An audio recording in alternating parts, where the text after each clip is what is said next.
Halo rek, ya apa kabare? Kembali lagi di Cinema 22. Kali ini kita bakalan membahas alur cerita film Alice in Borderland season kedua. Masih melanjutkan kisah Arisu yang terjebak dalam dunia kematian, yang kali ini level permainannya semakin susah. Ya wes, tanpa berlama-lama, langsung saja kita ke alur ceritanya.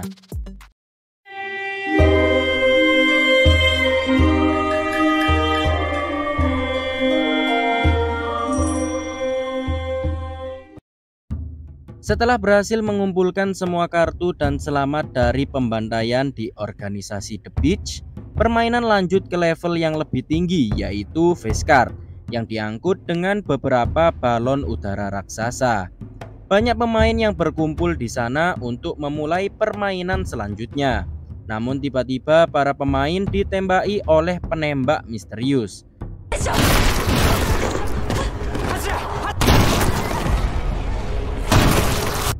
Arisu dan lainnya pun berusaha kabur. Sementara itu banyak pemain lain yang tewas ditembaki. Setelah aman, penembak misterius akhirnya muncul. Ia adalah Raja Sekop yang harus dikalahkan untuk memenangkan permainan. Mereka berempat terpojok, namun Tata dan An datang menyelamatkan mereka berempat. Sayangnya Cisia harus tertinggal karena Raja Sekop menembaki mereka semua. Ada 4 pemain lainnya yang berhasil menggunakan mobil, tapi Raja Sekop berhasil membunuh mereka semua dan mengambil alih mobilnya untuk mengejar Arisu bersama lainnya.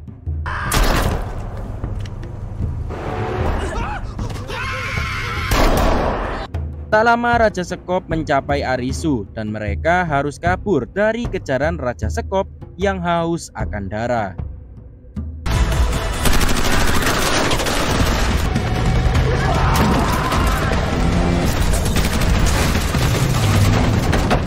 Tapi meskipun mereka kabur, Raja Sekop tetap mengejar mereka semua, hingga akhirnya membuat mereka kecelakaan karena tidak bisa mengendalikan mobilnya.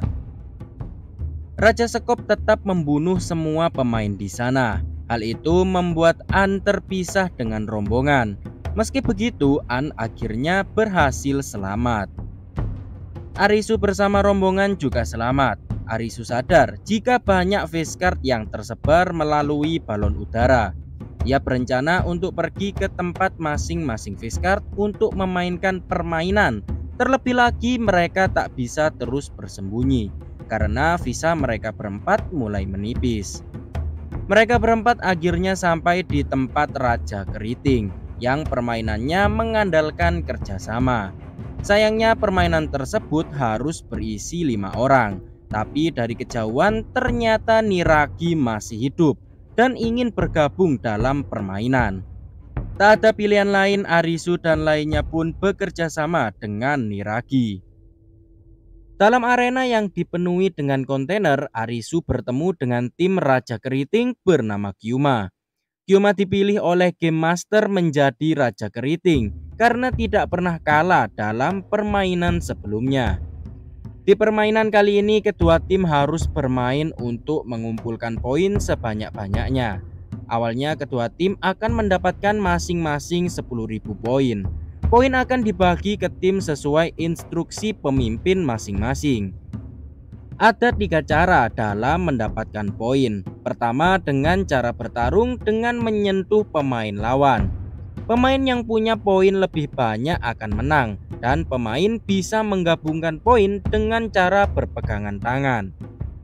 Kedua, mereka bisa menemukan tombol tersembunyi yang memberi poin mereka secara acak. Ketiga, mereka bisa memegang markas musuh yang bisa mendapatkan 10.000 poin. Tapi itu tidak mudah, karena pemain yang memegang markas, poin mereka menjadi tak terbatas. Dan jika menyentuh pemain lawan akan menyedot poinnya, dan yang disentuh akan tewas seketika. Permainan pun dimulai. Arisu membagi poinnya secara beda-beda agar mereka bisa menang. Arisu juga cari aman dan memilih mencari tombol yang tersebar. Di tengah pencarian, Arisu dan Kuina bertemu dengan Kyuma. Mereka berdua memutuskan untuk bertarung dengan menggabungkan poin. Ternyata mereka berdua menang. Hal itu karena Kyuma mempunyai hanya 2000 poin dan ia mengaku membagi rata dengan teman-temannya. Mengetahui hal itu, Arisu menginfokan teman-temannya untuk bertarung karena yakin bisa menang. Setelah itu, Arisu dan lainnya memegang markas agar bisa aktif kembali. Jika mereka nonaktif, memegang lawan yang juga nonaktif akan menyetrum mereka berdua. Kyuma kemudian menghadapi kekalahannya dengan santai. Ia bersama ketiga temannya kemudian pergi ke markas Arisu, berniat untuk memegangnya. Markas Arisu hanya dijaga Tata seorang diri. Tata mencoba menahan 4 orang, namun hanya satu yang dapat disentuhnya, dan 3 lainnya berhasil memegang markas, yang membuat tim Kyuma langsung unggul jauh.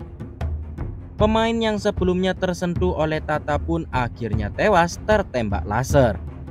Karena tak mungkin bisa bertarung, Arisu dan teman-temannya memutuskan untuk mencari tombol. Namun sayang, Arisu tak kunjung menemukan tombolnya, dan malah teman-temannya berhasil disentuh oleh tim Kyuma, yang membuat tim Kyuma unggul lebih jauh lagi. Tidak ada pilihan lain, Arisu nekat untuk memegang markas Kyuma. Tapi di sisi lain, Usagi berhasil memancing teman Kyuma dan hanya menyisakan 3 orang di markas. Usagi yang jago parkur akhirnya bisa kabur dari lawannya. Arisu yang akan memegang berhasil ditahan Kyuma, tapi Kyuma dan Arisu nonaktif yang membuat mereka tersengat listrik. Niragi berhasil memegang markas. Kuina yang akan memegang berhasil digagalkan oleh tim Kyuma.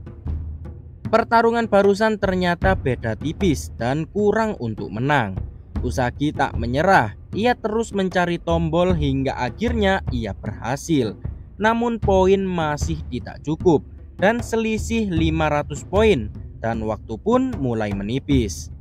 Tata merasa bersalah karena ulahnya Kyuma berhasil memegang markasnya. Ia mencoba mematahkan tangannya agar gelang bisa diambil dan bisa menggabungkan poin tanpa berpegangan tangan. Arisu yang melihat ulah Tata mencoba menghentikannya, tapi karena Tata memaksa dan tidak ada pilihan lain, Arisu pun mematahkan tangan Tata dan gelang pun berhasil dilepas. Setelah mendapatkan gelang, Arisu pergi menemui Kyuma.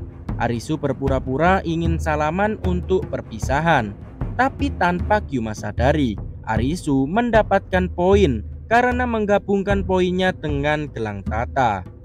Mengetahui waktu yang mulai habis, Kyuma dan timnya hanya bisa pasrah menunggu kematian. Arisu menerima kenyataan pahit karena Kyuma yang berhasil menyelesaikan semua permainan sebelumnya masih tidak bisa keluar dari game kematian. Dan jika tidak main, mereka tetap akan mati.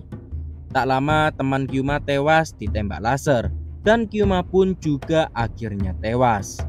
Tanda dari kemenangan ini adalah dengan jatuhnya balon udara yang membawa kartu. Tapi sayangnya Tata juga harus tewas karena kehabisan darah. Scene berganti ke Chisuyu. Ia mengikuti permainan cek hati yang melibatkan perasaan seseorang. Para pemain disuruh menebak tanda kartu yang ada di belakang kalungnya dengan benar. Jika salah, mereka akan mati. Para pemain juga tidak diperbolehkan memakai alat bantu seperti cermin. Di antara semua pemain ada satu yang menjadi cek hati dan ia harus dibunuh. Jika tidak, permainan akan terus berlanjut. Ya mirip seperti Among Us lah ya. Dalam permainan, para pemain harus saling percaya agar bisa saling memberitahu tanda di belakang leher. Wanita bernama Urumi langsung mengajak beberapa pemain bekerja sama agar mereka bisa saling memberitahu. Chisiya juga ikut dalam grup tersebut. Para pemain mulai saling memberitahu dan di babak pertama ternyata semua pemain berhasil menebak dengan benar. Babak kedua berlanjut. Satu pemain dipaksa untuk memberitahu tanda oleh seorang preman.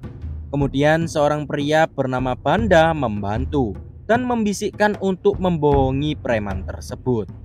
Urumi yang melihat mengajak pria yang diajar tadi untuk gabung bersama grupnya.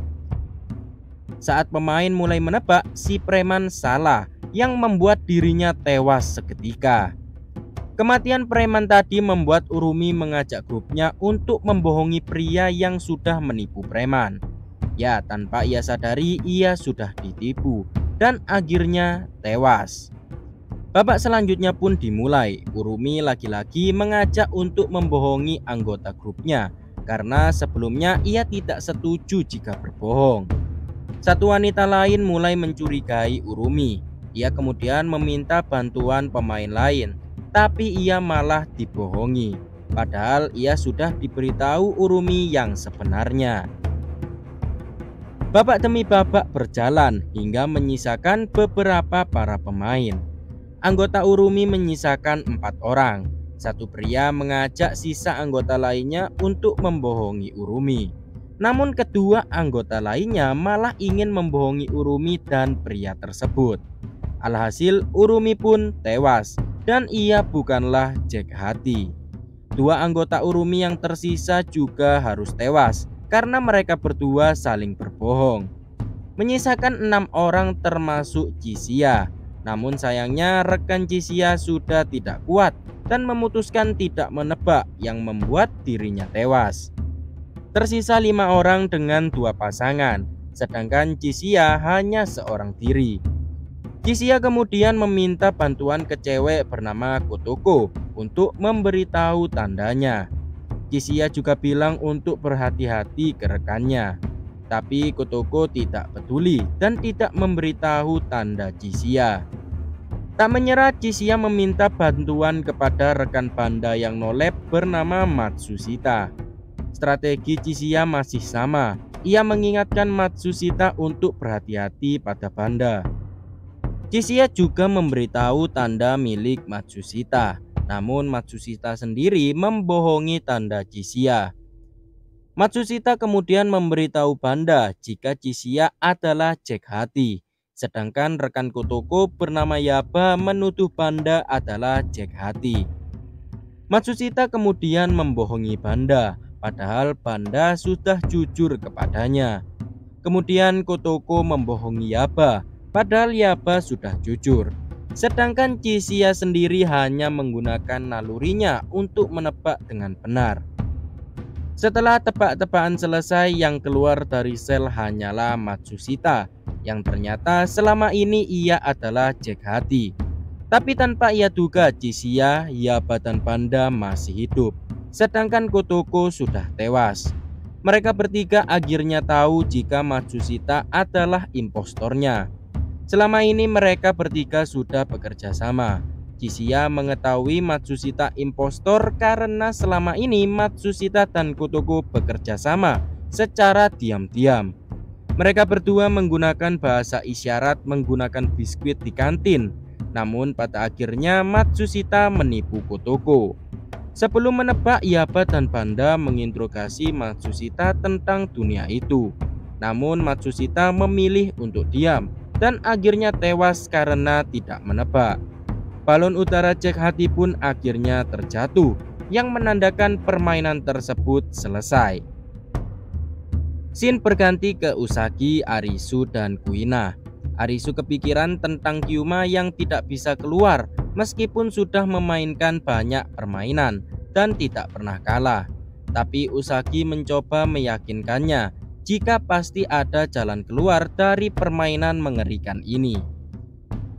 Keesokan harinya Kuina memutuskan untuk berpisah untuk mencari Chisia dan An yang sebelumnya sempat terpisah. Kemudian karena kehabisan makanan, mereka berdua pergi mencari makanan. Namun tak lama mereka mendengar suara dari kejauhan. Saat dihampiri, ternyata di sana sudah banyak mayat bergeletaan yang sudah tewas dibunuh oleh Raja Sekop. Kemudian mereka berdua menemukan rekaman semacam vlog di dalam mobil. Si perekam ternyata sempat bertemu dengan An yang akan pergi keluar kota untuk mencari tahu yang sebenarnya.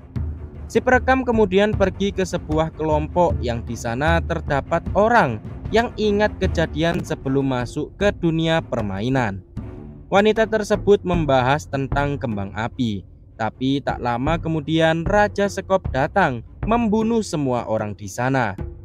Setelah melihat rekaman Arisu dan Usagi diserang Raja Sekop, mereka berdua hanya bisa kabur tak tentu arah, yang mengakibatkan mereka berdua terpisah.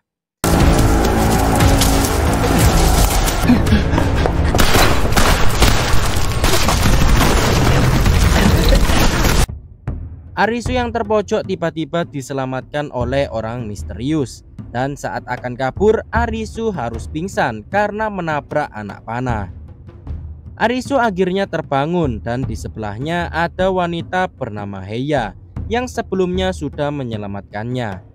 Arisu kemudian ingin bertemu dengan teman Heya yang ternyata itu adalah Aguni yang selama ini ia masih hidup. Oke, segitu saja untuk alur ceritanya dan akan lanjut di part 2. Untuk kalian yang suka channel tentang alur cerita film, jangan lupa untuk like, komen, dan subscribe, serta nyalakan tombol loncengnya. Terima kasih yang sudah menonton, sekian dan sampai jumpa.